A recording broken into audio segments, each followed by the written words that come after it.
तो फ्रेंड्स, आज मैं फिर से हाजिर हूँ आप लोगों के सवालों के जवाब लेकर। आज है संडे और संडे के इस वीडियो में मैं आप लोगों के कुछ इंटरेस्टिंग क्वेश्चंस के आंसर देता हूँ, आपके कुछ डाउट्स क्लियर करने की कोशिश करता हूँ। तो चलिए आज की क्वेश्चन आंसर शुरू करते हैं। मेरा नाम है आसिफ और आप देख रहे हैं technical show time.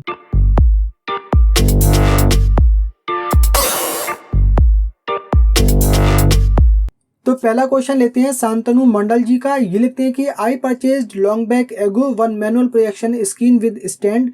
It's difficult now to keep inside room. Could you please guide me to make that manual screen to automatic holder, please help. Shantanu Mandal ji, आपने जो ये स्क्रीन परचेज की होगी और उसे स्टैंड पे आप अपने माउंट करते हैं तो उसमें दो हुक दिए गए होंगे, दो हैंगर उसमें दिए गए होंगे जिसके थ्रू आप उसे स्टैंड पे हैंग करते होंगे। तो आप डायरेक्टली उसे वॉल पे भी उन हुक के थ्रू माउंट कर सकते हैं, स्टैंड को आप वहाँ से हटा सकते हैं। और अगर आप इसे ऑटोमेटिक स्क्रीन में कन्वर्ट करना चाहते हैं, motorised remote control operated screen में कन्वर्ट करना चाहते हैं, तो आप अपने आसपास में किसी प्रोजेक्शन स्क्रीन मैन्युफैक्चरर से कांटेक्ट कर सकते हैं।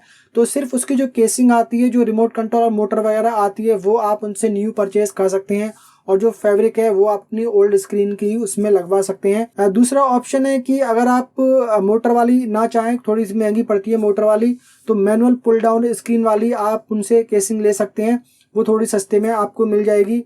अगर आपकी 100 इंच या 120 इंच की स्क्रीन है तो पूरा जो उसकी जो केसिंग वगैरह है तो आपको करीब 4 से 5 हज़ार रुपये के आसपास में 100 इंच या 120 इंच की वहाँ से मिल जाएगी।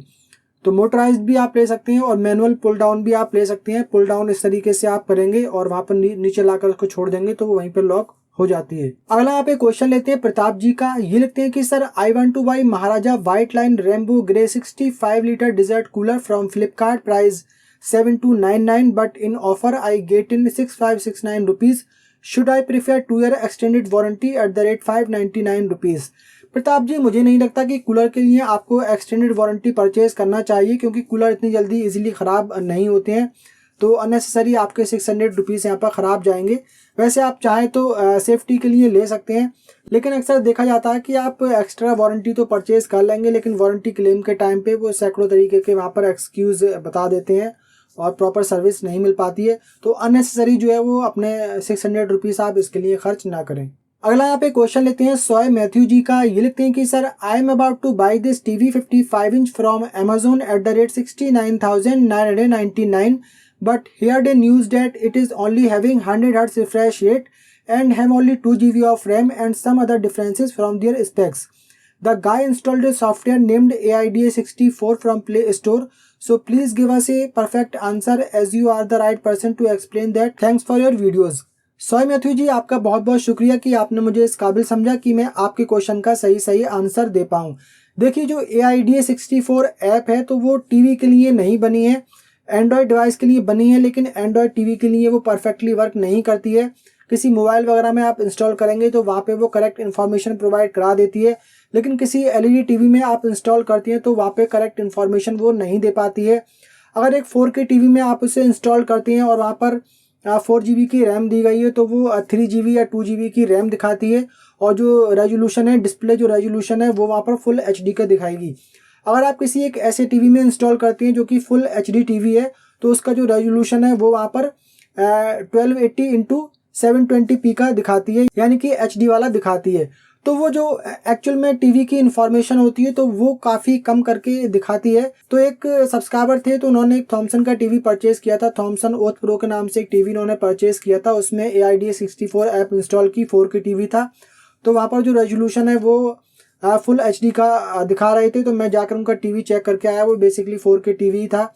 फिर जो AIDA64 ऐप के डेवलपर हैं तो उनसे मैंने कांटेक्ट किया, उन्हें ईमेल किया, तो उन्होंने मुझे वहाँ से रिप्लाई किया कि जो टीवी पे आप इंस्टॉल करते हैं तो जो टीवी उस ऐप को जो रेजोल्यूशन प्रोवाइड करा रहा है, जो इन्फॉर्मेशन उस ऐप को दे रहा है वो वहाँ पर दिखा देती है। मतलब एक गोलमोल सा आंसर उनका था। तो काफ़ी सारे जो टीवी थे मैंने उसमें फिर इसको इंस्टॉल करके देखा, HD टीवी, फुल HD और 4K टीवी में इंस्टॉल करके देखा, तो वो करेक्टली इन्फॉर्मेशन नहीं दे पा रही थी। आप यहाँ पर बात कर रहे हैं व्यू मास्टरपीस ग्लो टीवी के बारे में, तो टीवी काफ़ी बढ़िया है, बिल्कुल आप ये टीवी परचेज कर सकते हैं। और जो भी इस टीवी की स्पेसिफिकेशंस की शीट में जो स्पेसिफिकेशंस मेंशन की गई हैं वो एकदम करेक्ट हैं। उसमें कुछ भी ऐसा नहीं है कि कुछ अलग अलग वहाँ पर मेंशन की गई हैं और एक्चुअल में कुछ और हों। तो टीवी काफ़ी बढ़िया है, बिल्कुल आप ये टीवी ले सकते हैं। और जो ये AIDA64 ऐप से चेक किया है, तो इस ऐप के थ्रू आप चेक ना करें। अगला यहाँ पे क्वेश्चन लेते हैं प्रशांत कृष्णा जी का। ये लिखते हैं कि hello sir, tomorrow I am going to buy LG73 nano cell. My friends are telling that LG73 nano having VA panel, but I want IPS panel TV only, so please confirm is this IPS panel और VA panel. Prashant Krishna ji, जो LG nano 73 model है तो उसमें VA panel ही दिया गया है। तो आपके फ्रेंड्स ने जो आपको बताया है वो बिल्कुल सही बताया है।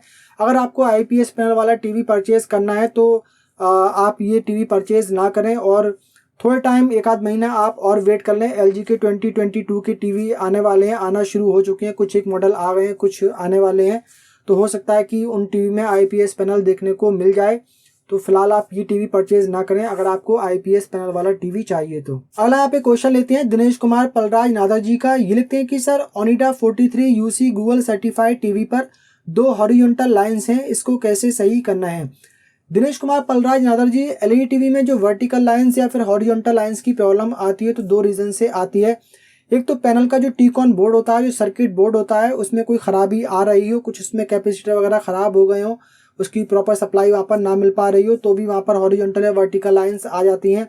या कभी कभी ऐसा होता है कि जो पैनल का टीकॉन बोर्ड होता है वो एक रिबन वायर के थ्रू कनेक्ट रहता है मदरबोर्ड से, तो उसके कनेक्टर में कहीं पर डस्ट वगैरह आ गई है तो भी कभी कभी ये हॉरिजॉन्टल लाइंस उसकी वजह से आ जाती हैं। तो वो तो चेक करके ही पता लगेगा कि क्या रीज़न है। आपको अगर रिपेयर करना नहीं आता है तो आप घर पे ट्राई ना करें, अननेसेसरी ऐसा ना हो कि टीवी का पैनल वगैरह टूट जाए। तो आप किसी LED टीवी मैकेनिक वगैरह से उसको चेक करवा लें अगर वारंटी पीरियड में नहीं है तो। अगला यहाँ पे क्वेश्चन लेते हैं SK बादशाह जी का। ये लिखते हैं कि भाई, नैनो 7343 टीवी में डॉल्बी विजन है, please tell me. SK Badshah ji, LG के जो मिड रेंज के टीवी मॉडल हैं तो LG उसमें ऑफिशियली डॉल्बी विजन का सपोर्ट नहीं देता है, लेकिन LG के जो हाई एंड टीवी मॉडल हैं जो कि full array direct LED backlight technology के साथ आते हैं, या फिर जो LG की OLED टीवी हैं तो उसमें ही ऑफिशियली डॉल्बी विजन IQ का सपोर्ट दिया जाता है। तो नैनो 73 LG का मिड रेंज टीवी मॉडल है तो इसमें डॉल्बी विजन का सपोर्ट ऑफिशियली नहीं दिया गया है, लेकिन LG के टीवी में HDR10 Pro और एक्टिव HDR टेक्नोलॉजी दी जाती है, जो कि scene by scene, frame by frame picture को ऑप्टिमाइज करके आपको दिखाती है HDR में। और LG के टीवी पे HDR कंटेंट काफ़ी बढ़िया तरीके से प्ले होता है। अगर आप ये मिड रेंज के टीवी मॉडल जो हैं इन पे डॉल्बी विजन कंटेंट प्ले करते हैं तो इजीली प्ले हो जाता है, उसमें कोई भी प्रॉब्लम नहीं आती है। जैसे ही आप HDR वीडियो या फिर डॉल्बी विजन कंटेंट LG के टीवी पे प्ले करेंगे तो टीवी ऑटोमेटिकली उसको HDR में डिटेक्ट करके आपको दिखा देता है। तो एक्चुअल में जो डॉल्बी विजन सपोर्टेड टीवी में आप डॉल्बी विजन कंटेंट देखते हैं तो उसके कंपैरिजन में थोड़ा सा कम यहाँ पर आपको इफेक्ट डॉल्बी विजन में नज़र आता है, लेकिन ये ज़रूर है कि काफ़ी अच्छी पिक्चर क्वालिटी आपको यहाँ पर HDR में देखने को मिल जाती है डॉल्बी विजन कंटेंट प्ले करने पे। अगला यहाँ पे क्वेश्चन लेते हैं अभिषेक कुमार जी का। ये लिखते हैं कि सर, LG 2022 के कौन से मॉडल बेस्ट हैं। अभिषेक कुमार जी, LG के 2022 के मॉडल जो हैं वो जस्ट अभी आना शुरू हुए हैं, LG की वेबसाइट पे अपडेट होना शुरू हुए हैं, कुछ दिनों में मार्केट में आ जाएंगे। तो एक बार मार्केट में आ जाएंगे तो चेक करके पता लग पाएगा कि कौन सा मॉडल बेस्ट है, कौन सा बढ़िया परफॉर्म कर रहा है। तो कुछ दिन आप इसके लिए वेट कर लें तो बेटर रहेगा। अगला यहाँ पे क्वेश्चन लेते हैं अमित सकपाल जी का। ये लिखते हैं कि सर, सैमसंग AU8000 टीवी में लाइट ब्लीडिंग का प्रॉब्लम दिखता है क्या अंधेरे में। अमित सकपाल जी, सैमसंग AU8000 के कुछ एक टीवी में बैकलाइट ब्लीडिंग का इशू देखने को मिला है, हर एक टीवी में बैकलाइट ब्लीडिंग के इशू की कंप्लेन नहीं है। तो अगर आपके पास में ये टीवी है तो आप अंधेरे में चेक कर लें, डार्क रूम में चेक कर लें कि उसमें बैकलाइट ब्लीडिंग आ रही है या नहीं आ रही है।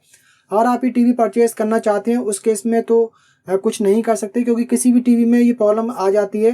तो AU8000 में वैसे तो प्रॉब्लम ये बैकलाइट ब्लीडिंग की नहीं है, लेकिन कुछ लोगों ने कंप्लेन की है कि उनकी टीवी में बैकलाइट ब्लीडिंग का इशू आया है। अगला यहाँ पे क्वेश्चन लेते हैं राजेश सागर जी का। ये लिखते हैं कि 4K टीवी ऑफलाइन लेना चाहिए या ऑनलाइन। राजेश सागर जी, टीवी आप कोई सा भी परचेज करें उसे आप ऑफलाइन में भी परचेज कर सकते हैं, उसे आप ऑनलाइन में भी परचेज कर सकते हैं। जहाँ पर भी आपको प्राइस कम मिल रहा है, जहाँ पर आपको जो डिस्काउंट है वो अच्छा मिल रहा है, तो वहीं से ही आप उसे परचेज कर सकते हैं। आजकल जो मोस्टली लोग हैं तो ऑनलाइन में ही परचेज करते हैं, तो घर बैठे आराम से आ जाता है, दूसरा ऑफर भी काफ़ी अच्छे मिल जाते हैं।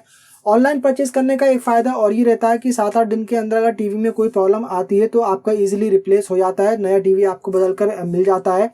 और दूसरे टीवी में भी अगर प्रॉब्लम आती है तो फिर दोबारा से वो रिटर्न हो जाता है, आपको रिफंड मिल जाता है। ऑफलाइन में अगर आप परचेज करेंगे 3 दिन बाद 4 दिन बाद टीवी में अगर कोई प्रॉब्लम आ जाती है तो जो शोरूम वाले होते हैं वो तो हाथ खड़े कर देते हैं, कहते हैं भैया ब्रांड से कॉन्टेक्ट करो, कस्टमर केयर पे कॉल करो, वो आके टीवी को देखेंगे, वो रिप्लेस करके देंगे। और अगर एक बार उन्होंने बदल के दे भी दिया किसी भी तरीके से तो दोबारा में तो वो अगर उसमें खराबी निकलती है तो वो फिर तो हाथ खड़े कर देंगे बिल्कुल कि भाई ब्रांड से ही कांटेक्ट करो। तो ऑनलाइन खरीदने के ये फायदे कुछ ना कुछ मिल जाते हैं। नेक्स्ट एंड लास्ट क्वेश्चन यहाँ पर लेते हैं विजय कुमार जी का। ये लिखते हैं कि sir Sony X74K versus X75K which is best. Vijay Kumar ji, Sony के ये दोनों ही टीवी मॉडल 2022 के टीवी मॉडल हैं और इनमें बेसिकली कोई डिफरेंस नहीं दिया गया है। जो X74K मॉडल है तो ये आपको सिर्फ ऑनलाइन मार्केट में ही देखने को मिलेगा, ऑनलाइन में नहीं मिलेगा।